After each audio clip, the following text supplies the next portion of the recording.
And Marjorie was, my dad thought all the boys should graduate from college. But he thought all the daughters should go to secretarial school because eventually they're going to get married and stay at home. So they didn't need to go to college. So my two sisters went to secretarial college. And when my dad was chairman of the Democratic Central Committee of Nottoway County, Missouri, he had the whole family working for our congressman. When they talk about grassroots, this was grassroots. He didn't get paid for it, but everybody in the family got out and worked for Congressman Dick Duncan. And I used to follow Harold and Billy from door to door when they would hang signs on doors. I followed them everywhere. I don't think they liked it. But I think my mother was so happy to get me out of the house. And he eventually, and also my brother, Wilbur, who was in college, he was a senior then, was a very good, he had a wonderful voice, and he was a speaker. And he would go to they used to have what we called them political picnics, where all of the people running for office would get up on a stage and talk, and everybody would bring a potluck dinner, and they would have make a big deal out of it. And Wilbur used to give talks for Dick Duncan at those things. Well, when Dick Duncan won the congressional seat, Wilbur, Margie, and Mary B. went to Washington.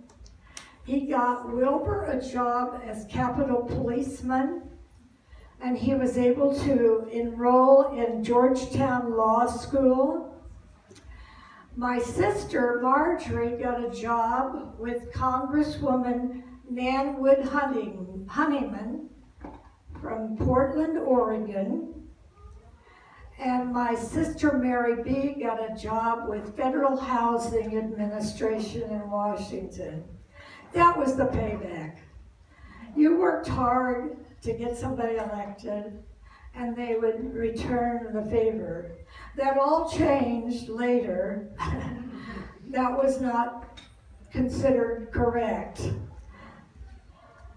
Anyway, my brother, let me see, I'm going to tell you, 4 of the earliest kids were born on the farm. Wilbur, Margie, Mary B., and Edward. And the funny thing about Edward, his name was Edward Raphael. But my mother saw a poet in the paper named Edgar. So she started calling him Edgar. And he grew up thinking his name was Edgar, but it wasn't.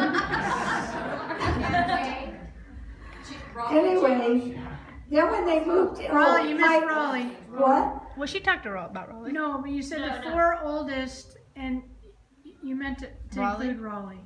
But Raleigh's name wasn't born Raleigh. Raleigh. I don't know where, maybe Sir Walter Raleigh, I don't know.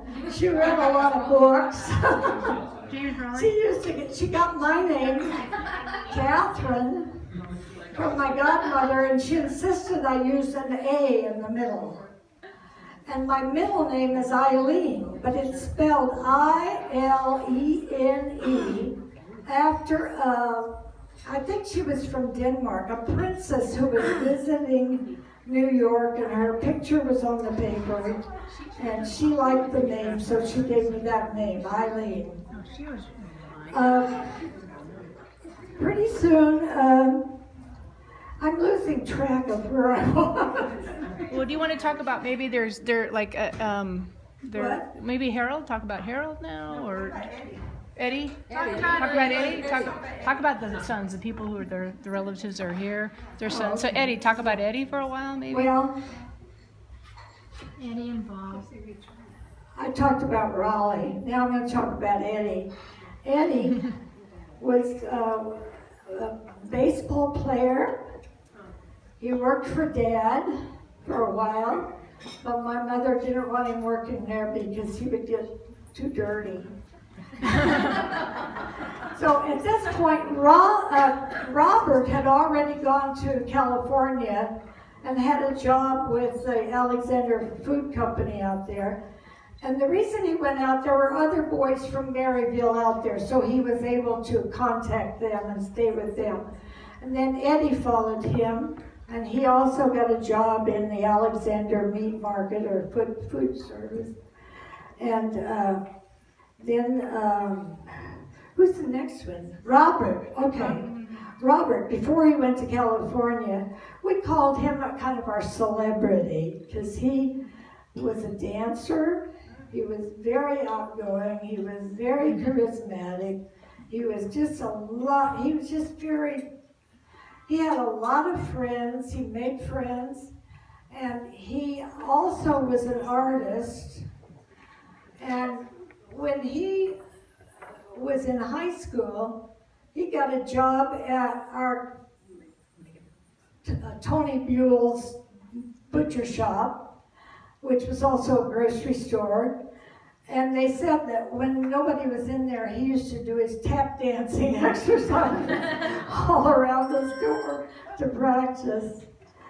And then he came to California, and they thought maybe he might make it in Hollywood in some way, but that didn't work out because the war started, and he became a Navy pilot. Harold and Bill and I were the last ones at home. We were kind of like the third family. During the war, my brother Eddie brought his beautiful burgundy Buick, I guess, and left it with us. And he left us with all kinds of beautiful records, mostly opera, concerts. One was a poem read by a very famous actress, which I immediately memorized and told it when I had to give a poetry in class. Harold and Bill, during the war, both joined the Air Force, Navy Air Force. Harold was a really sweet guy. I really loved him. He was so funny.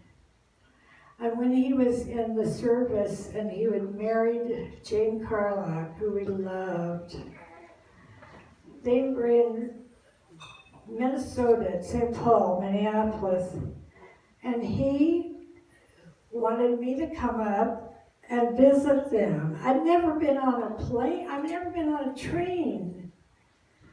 And I got on my train ride and went to Minneapolis to see them. That was so special, really. I was so terrified. I don't think I moved out of my seat all the time I was on the train. Then another time, when we were living in Southern California, and he and Jane had a new baby, Jane, and they were living in Oakland or Richmond up in the Bay Area, he wanted me to come up there. The only thing available on the train was a roomette. And we didn't know whether he wanted to pay for that or not. He said, no, that's fine. Well, a roomette is a drop-down bed over a toilet and a basin. Well, you know, when the guy came in, the porter came in and put the bed down, I immediately had to go to the bathroom. So I didn't know what to do. And he came back and he said, why don't you just use the bathroom down at the end of the... So I did that. But that was very special of Harold to do that. He was a funny, funny guy. I liked him so much. when everything else was quiet at the dinner table, he would come up with something so funny we'd all break out laughing. And then there was Billy, and Billy and I were just 3 years apart. He taught me how to drive. He also, Harold and Billy had to take me to the movies every Saturday afternoon, just to give my mother a little break. And they would always be about a half a block ahead of me because they didn't want to be seen with this little sister. So when we got to the movie, I think it was like 10 cents. And they would put me downstairs, and then they'd both go up in the balcony. And then they'd come and collect me and take me home. But as I said, they were always about a half a block ahead of me. Billy taught me how to drive, and I remember we'd go out in the country, and this was in Wilbur's car that he had left.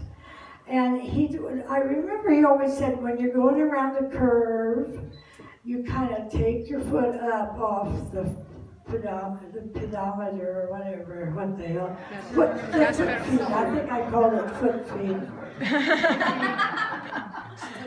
And then when I got to California, Eddie taught me how to drive in Los Angeles.